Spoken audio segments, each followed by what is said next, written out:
Hi, Chuck. Hey, Ray. Now, somebody's got to punish the corrupt. Is that you, Ray? Alas, yes. Yeah. So, hope Frank Castle didn't bleed off into you. You didn't take the work home with you?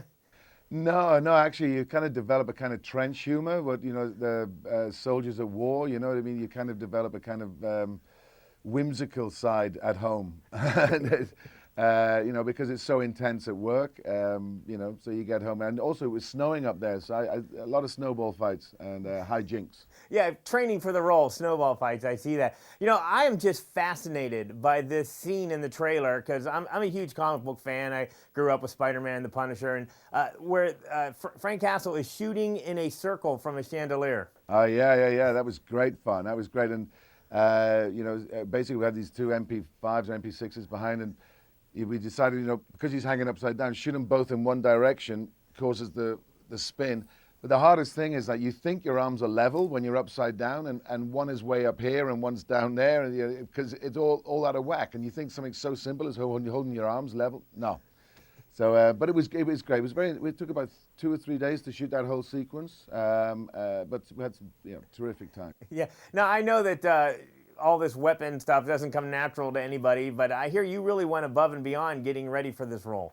Absolutely. I mean, I know that the character himself is quite popular with the military guys, and in a weird sort of way, I was working with Marines and I was working with Special Forces guys as well, and we really did an awful lot of work to make sure that the guys watching it, because we know they're going to see it, and they're going to look at it and say, look, that's why they beast us 16 hours a day. It's because with Frank, he's not a superhero. It's all about the training and the attitude that he brings to bear and his weapon handling. And also, he doesn't have these magic guns that never run out of bullets. It's quick, rapid changes and all this sort of.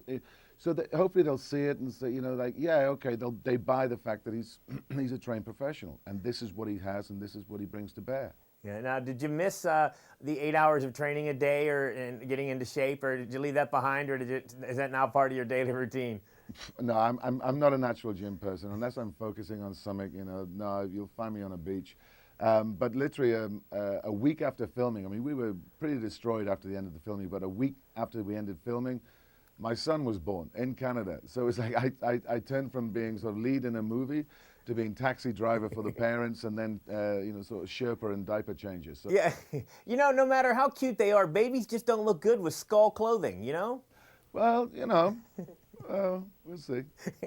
Now, did I see Jigsaw in the trailer? Yes, absolutely. Yeah, Jigsaw's there, played by Dominic West. Oh, I can't wait to see what they're going to do with that character. Oh, no, he's great. He really plays a blinder, as we say, but he's terrific and brings a largesse and a menace to this character. It's a terrific piece of work. Now, what do you got Julie Benz doing in this movie? Because I absolutely love her from everything I've seen her on TV and.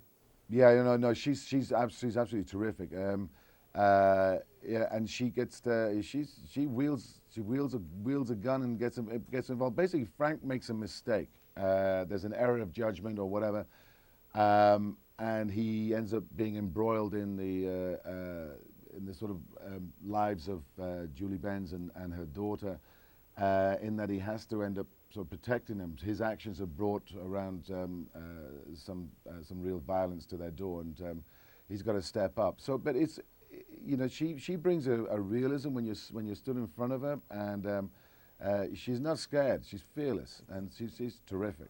Frank Castle's easy to root for because even though he's what he's doing with the guns, it's all about revenge, but you also have to sympathize with him for what's happened to his family and so forth. Do you play that sympathy on the character, or are you just going for the tough guy thing? Oh, no. I was very concerned about making sure that we show what has happened to him and the causes and effects of this. And there is no light at the end of his tunnel. There's no redemption for him. He's chosen this path because of this, and he's in a very dark place. He's in a world of pain, and that's all there. This is from grassroots right up. So you see both of it, and it's called War Zone. It's as much to do with the external war zone as it is to do with the internal war zone. And I'm very pleased about the fact that we brought that. It's not just shoot 'em up at all. All right, excellent. Thanks so much, Ray. Can't wait to see the film. Thanks, Chuck.